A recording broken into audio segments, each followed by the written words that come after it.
गुजरात मराठा द्राविड उत्कल बंगा विंध्य हिमाचल यमुना गंगा उच्चल जलधि तरंगा तव शुभ नामे जागे तव शुभ आशीष मागे गाहे तव जय गाथा जन गण मंगल दायक जय हे भारत भाग्य विधाता जय हे जय हे जय हे जय जय जय जय हे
जय बोलो स्वतंत्र भारत की जय बोलो स्वतंत्र भारत की हमारा वीर लगो हमारा वीर लगो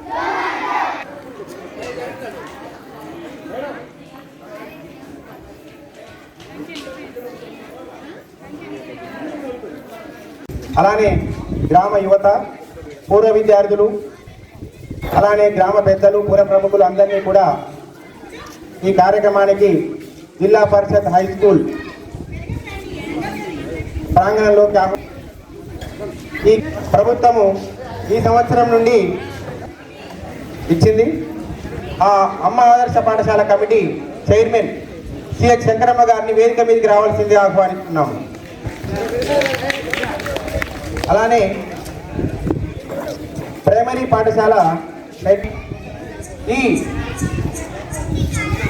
ఈ ఉత్సవంలో అతిథిగా మన కృష్ణాపురం పంచాయతీ సెక్రటరీ శ్రీనివాస్ గారిని, వెంకటేష్ గారిని కూడా వేదిక మీదకి రావాల్సింది ఆహ్వానిస్తున్నాం.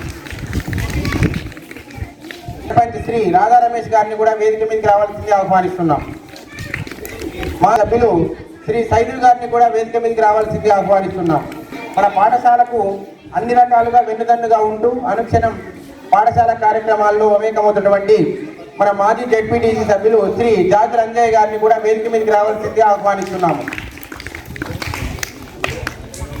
మాజీ ఎస్ఎంసీ చైర్మన్ శ్రీ నందిపాటి లింగయ్య గారిని వేదిక మీదకి రావాల్సింది ఆహ్వానిస్తున్నాం. అలానే మన ప్రాథమిక పాఠశాల మాజీ ఎస్ఎంసీ చైర్మన్ శ్రీ లింగాల శేఖర్ గారిని కూడా వేదిక మీదకి రావాల్సింది ఆహ్వానిస్తున్నాం.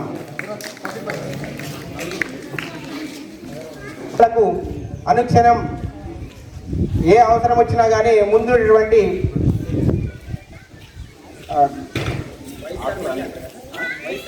ఆహ్వానిస్తున్నాను. నిన్న మొన్న జరిగినటువంటి పాఠశాల క్రీడలకు స్పాన్సర్షిప్ ఇచ్చినటువంటి శ్రీ బొమ్మగంటి శివకుమార్ గారు మన ఈ స్కూల్ యొక్క పూర్వ విద్యార్థి, వారిని కూడా వేదిక మీదకి రావాల్సిందిగా ఆహ్వానిస్తున్నాం. ఉపాధ్యాయులు మరియు ప్రైమరీ పాఠశాల ఉపాధ్యాయులందరినీ గేమ్స్కి డొనేషన్ ఇచ్చినటువంటి శ్రీ పరమేశ్వర్ గారిని కూడా వేదిక మీదకి రావాల్సిందిగా ఆహ్వానిస్తున్నాం. వేదికపై ఉన్న పెద్దలు, గ్రామ పెద్దలు, యువత, నాతోటి నా సహచర ఉపాధ్యాయులు మరియు విద్యార్థి మీ అందరికీ 78వ స్వాతంత్ర్య దినోత్సవ శుభాకాంక్షలు. ఎందరో వీరుల పోరాట ఫలితమే ఈరోజు మనం అనుభవిస్తున్నది. వాళ్ళ యొక్క త్యాగాల ఫలితమే. ఎందరో వీరులు మన స్వేచ్ఛ కోసం, మన ఫ్రీడమ్ కోసం తమ ప్రాణాలను చాలా ఈజీగా ఇచ్చారు. చాలా ఈజీగా ఆ వచ్చిన స్వాతంత్ర్యాన్ని మనం అనుభవిస్తున్నాం. అయితే 1947 ఆగస్టు 15కు ముందు ఎన్నో పోరాటాలు జరిగాయి. అందులో మహాత్మా గాంధీ, సుభాష్ చంద్ర బోస్, భగత్ సింగ్, బిఆర్ అంబేద్కర్ ఇలాంటి యోధులు ఎందరో మన కోసం కష్టపడి ఈ స్వాతంత్ర్యాన్ని అందించారు. సో ప్రతి సంవత్సరం 1947 ఆగస్టు 14 మిడ్నైట్ ఎర్రకోటపై మన జాతీయ పతాకం ఆవిష్కరణతో మన యొక్క ఈ స్వాతంత్ర వేడుకలు స్టార్ట్ అయినాయి.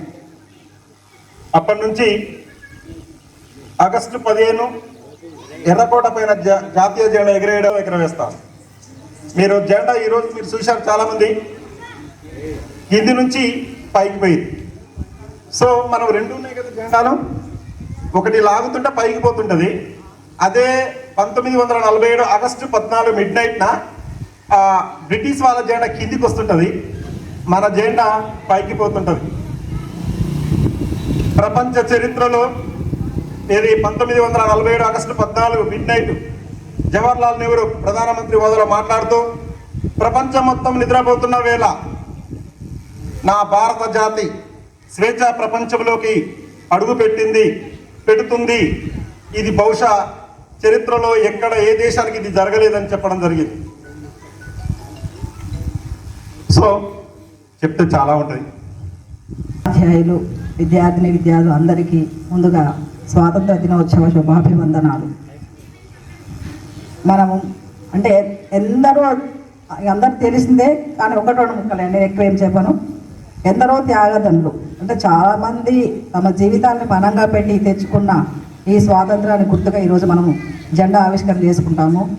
అయితే వాళ్ళు ఎంత కష్టపడి సంపాదించిన ఈ స్వాతంత్రాన్ని కాపాడుకోవడానికి మన వంతుగా మనం చేయాల్సింది ఏమిటి అంటే, మనకు కల్పించినటువంటి హక్కులను అనుభవిస్తూ బాధ్యతలు నెరవేరుస్తూ ప్రతి ఒక్కరూ తమ వంతుగా ఏం చేయాలో అది నెరవేరుస్తూ మన దేశ స్వాతంత్రాన్ని ఇదే విధంగా కాపాడుకోవాలని కోరుతూ, ముఖ్యంగా విద్యార్థులు క్రమశిక్షణతో మెలిగి ఉపాధ్యాయులు చెప్పినట్టు నడుచుకొని ఉన్నత స్థానాలకు ఎదగాలని నేను కూడా ఇక్కడికి ప్రైమరీ హెచ్ఎంగా కొత్తగా రావడం జరిగింది. ఉపాధ్యాయులకు, ఇక్కడికి విచ్చేసిన గ్రామ పెద్దలకు, నాతోటి విద్యార్థులందరికీ ముందుగా 78వ స్వాతంత్ర దినోత్సవ శుభాకాంక్షలు.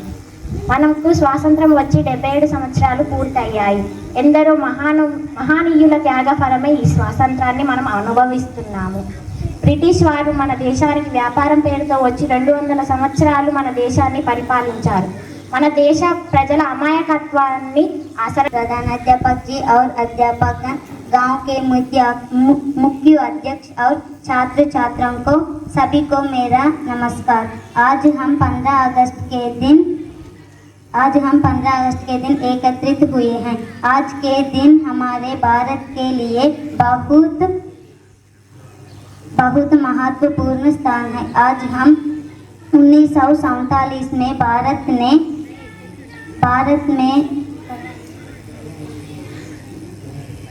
Thank you. Chief guests, respected teachers, and my dear friends, today we have gathered here for celebrate 78th Independence Day celebrations in our school. Today this occasion will be celebrate Kashmir to Kanyakumari in our India very proudly. India is ruled by British government nearly 200 years. Indian people suffered by their ruling. The great patriotic leaders like Mahatma Gandhi, Jawaharlal Nehru, Bhagat Singh, Sarojini Naidu, so many leaders fight against British government. నేను పుస్తకాల పురుగును, నేను అమ్మా నాన్నల ఆశను, నేను గురువుల చేతిలో పెద్దము, నేను బడికెళ్ళే ఆశను, నేను గురువుల చేతిలో పెద్దము, నేను బడికెళ్ళే పుడతను, నేను పుస్తకాల పురుగును, నేను గరీబోళ్ళ గడపను, నేను గవర్నమెంట్ చదువును, నేను గరీబోళ్ళ గడపను, నేను గవర్నమెంట్ చదువును, నేను బడికెళ్ళే పుడతను, నేను పుస్తకాల పురుగును, నేను ఆట పాటల అలజడి, నేను కోటి వనాల మూటను, నేను ఆట పాటల అలజడి, నేను కోటి వనాల మూటను, నేను బడికెళ్ళే పుడతను, నేను పుస్తకాల పురుగును, నేను బరువులు మోసే బడి బ్యాగును, నేను పవితరాలకు పడి బాటను, నేను బరువులు మోసే బడి బ్యాగును, నేను పవితరాలకు పడి బాటను, నేను బడికెళ్ళే పుట్టను, నేను పుస్తకాల పురుగును, నేను మిలమిల వేసే మిలుగు పువ్వును, నేను తొలగలి జారుల తొలి వేడుక, నేను బడికెళ్ళే పుట్టను, నేను పుస్తకాల పురుగును, నేను. వేదికను అలంకరించిన పెద్దలకు మరియు ఇక్కడికి ఇచ్చేసిన అతిథులకు, నాతోటి విద్యార్థులకు ముందుగా 78వ స్వాతంత్ర దినోత్సవ శుభాకాంక్షలు.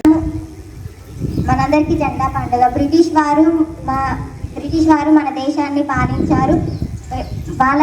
మన దేశం. Dear friends, first of all I wish you all happy Independence Day.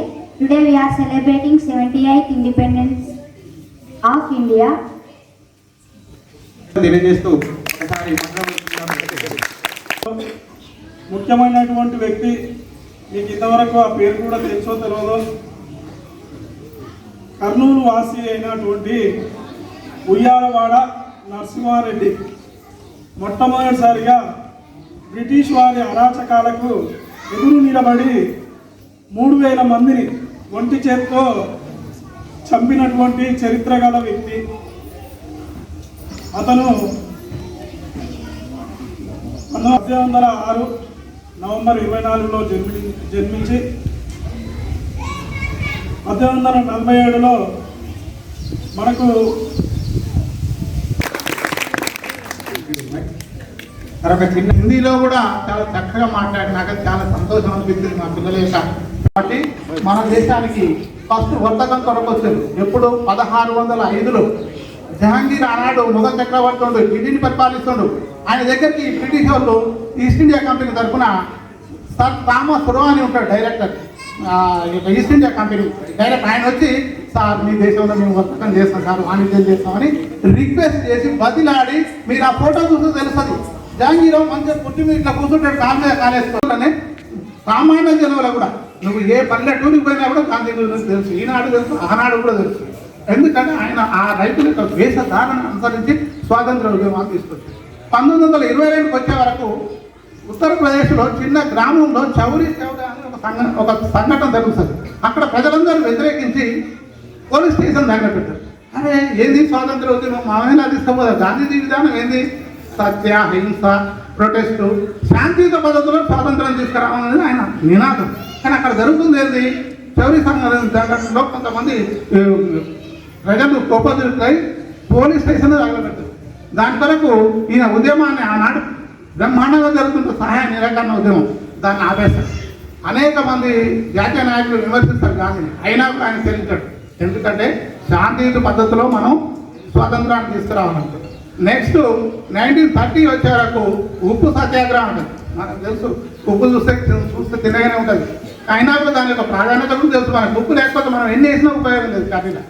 అందుకోసమని ఈయన ఉప్పు మీద సాధారణ ప్రజలు వాడేటువంటి ఉప్పు మీద ఉద్యమం తీసుకొస్తారు. దాన్ని సాల్ట్ మూవ్మెంట్, ఉప్పు సత్యాగ్రహం ఉంటుంది. భారతదేశాన్ని మొత్తం కూడా కలిసి వేస్తారు. 1930 1942 వచ్చే వరకు క్విట్ ఇండియా అంటే భారతదేశాన్ని వదిలి వెళ్ళండి, క్విట్ ఇండియా అనే ఒక మహత్తరమైన ఉద్యమాన్ని తీసుకొస్తారు 1942లో. ఆ యొక్క క్విట్ ఇండియా ఉద్యమం వచ్చే వరకు మొత్తం ప్రజలందరూ కూడా ఏకమవుతారు. అప్పటికే బ్రిటన్ 2వ ప్రపంచ యుద్ధంలో ఓటమి అంతలో ఉంటుంది, దానికి అంత బలం లేకుండా పోతుంది. 1945 వచ్చే వరకు 2వ ప్రపంచ యుద్ధం ముగుస్తుంది. బ్రిటన్ కూడా గెలుస్తుంది, కానీ గెలిచినా కూడా దాని యొక్క బలం ఏముండదు, శక్తి తగ్గిపోతాయి. అప్పుడు అక్కడ మన దేశానికి స్వాతంత్రం రావడానికి ఇంకొక ముఖ్య కారణం కూడా ఉంది. బ్రిటన్లో 1945లో జనరల్ ఎలక్షన్స్ వస్తాయి. అక్కడ ఇప్పటికి కూడా 2 పార్టీలు ఉంటాయి బ్రిటన్లో, conservative party, labour party. Labour party నాయకుడు లార్డ్ అట్లీ అని ఉంటాడు. ఆయన ఏమని చెప్తానంటే ఎన్నికల నినాదంలో, నాకు కాక మా ప్రభుత్వాన్ని కాక గెలిపిస్తే ప్రజలు నన్ను ప్రధానమంత్రిని చేస్తే నేను రాగానే మొట్టమొదటి సంతకము దేని మీద పెడతాను అంటే భారతదేశానికి స్వాతంత్రం ఇచ్చే ఫైల్ మీద సంతకం పెట్టారు. అట్లా లార్డ్ అట్లీ అక్కడ గెలుపొందాడు, ఆయన ప్రధానమంత్రి అవుతాడు. అప్పుడే భారతదేశానికి స్వాతంత్రం ఇవ్వడానికి మంత్రులను పంపిస్తాడు. మనం పోరాటం చేస్తాం, మరి అక్కడ ప్రజలు ఎందుకు గెలిపించడం, ఆయనను ఊకే గెలిపిస్తారా? మన వాళ్ళు కూడా పోరాటం చేసింది అక్కడ వాళ్ళకి తెలుసు. యుద్ధంలో చాలా మంది సైనికులు చనిపోతారు, బ్రిటిష్ సైనికులు, బ్రిటిష్ అధికారులు చనిపోతారు. చాలా దేశాలలో 2వ ప్రపంచ యుద్ధం తర్వాత బ్రిటిష్ వాళ్ళకి ఏమనిపిస్తాయంటే ఏముంది ఈ యొక్క వలస దేశాలు వద్దు, ఏ దేశానికి ఆ దేశం స్వాతంత్రం ఇస్తుందాం, మనం తెచ్చిపోతున్నాం. వాళ్ళ దేశం ప్రజలు జనాభా తక్కువ కదా, మన దేశంలో కోట్ల మంది జనం ఉంటారు. ఒక 10 లక్షల మంది చనిపోయినా మళ్ళా మనం ఉద్యమం చేస్తాం. కానీ వాళ్ళ దగ్గర అట్లా లేదు, అందువల్ల ఇవ్వడం జరిగింది. ఆ విధంగా 1947 ఆగస్టు 15లో 78% వచ్చినాం. 24, 25 వచ్చే వరకు 85% రాబోతున్నాం. కాబట్టి ఈ ప్రపంచంలో ఏ దేశం అభివృద్ధి చెందినన్నా కూడా అక్కడ అక్షరాస్యత ఉన్నది. America, Russia, Japan, Canada, what ever you can take any country, మీరు ఏ దేశం చూసినా అక్షరాస్యత ముఖ్యం. అందుకోసమని ఇప్పుడు మన దేశంలో అక్షరాస్యత బాగుంది. మీరు కూడా 96లో నేను అపాయింట్మెంట్ అయినా ప్రతి ఊర్లలో పోయి గడపకు బడి పంపించండి పిల్లలని. కానీ ఇప్పుడు బడి పంపించాలని ఎవరు అడగం, టీచర్లు పంపిస్తున్నారు, కానీ మా బడికి కాదు, ప్రైవేట్ బడి. అట్లా ఏదో ఒక బడినైతే అక్షరాస్యత ఉంది. కాబట్టి భారతదేశం అభివృద్ధి చెందుతుంది, ఇంకా చెందుతుంది. రాబోయే ఈ శతాబ్దం మొత్తం కూడా మనదే. 2024లో ఉన్నాం, 2100 వచ్చే వరకు భారతదేశం సూపర్ పవర్ కంట్రీ అవుతుంది. ఎందుకంటే భారతీయ సంప్రదాయము, సంస్కృతి విశిష్టమైనది. ప్రపంచంలో ఏ దేశంలో కూడా మన భారతీయుల దగ్గర ఉన్నటువంటి సంస్కృతి సంప్రదాయాలు లేవు. ఎందుకంటే మీరు ఫ్యామిలీ బ్యాక్గ్రౌండ్ బాగుండదు ఏ దేశంలో కూడా. మన దేశంలో పటిష్టమైన ఫ్యామిలీ బ్యాక్గ్రౌండ్ ఉంది, అదే మనల్ని ముందుకు తీసుకొస్తుంది. మన దేశాన్ని ముందుకు తీసుకురావడానికి ప్రధాన కారణం రామాయణం, మహాభారతం. రామాయణం, మహాభారతంలో ఉన్నటువంటి నీతి అనేది మన రక్తంలో ప్రతి వ్యక్తిలో ప్రవహిస్తూ ఉంటుంది. దాన్ని దాటి మనం ముందరికి పోలేము. మనం జంతుతో ఎంత పెద్ద గొప్ప వాళ్ళమైనా కూడా రామాయణ మహాభారతంలో ఉన్నటువంటి నీతి సూత్రాలను మనం దాటి మనం వెళ్ళలేము. అది మన డిఎన్ఏలో ఉంది. కాబట్టి మనం ఖచ్చితంగా మంచిగా ఉండి వచ్చే భావి ఇప్పుడు 50 కోట్ల మంది యువత మన భారతదేశం ప్రపంచంలో ఏ దేశంలో లేదు. మొత్తం 146 కోట్ల కూడా మీరు అందరూ కూడా అటువంటి అంటే నాకు అవసరం లేదు అనుకుంటా ఈ స్కూల్ పరిసర ప్రాంతాల్లో ఏం జరిగినా కూడా దాన్ని పరిగణించుకుండి మన స్కూల్ని మంచిగా నడిపించుకుందామని చెప్పి తెలియజేసుకుంటూ ఉపాధ్యాయులందరికీ మరొకసారి ధన్యవాదాలు. ఆ బాత్రూమ్ కూడా మొన్న చూసినాం. బాత్రూమ్ కూడా త్వరలో ఏర్పాటు చేస్తాం. అప్పటి వరకు ఇక్కడ చేస్తున్నా తెలిసి ఇక్కడనే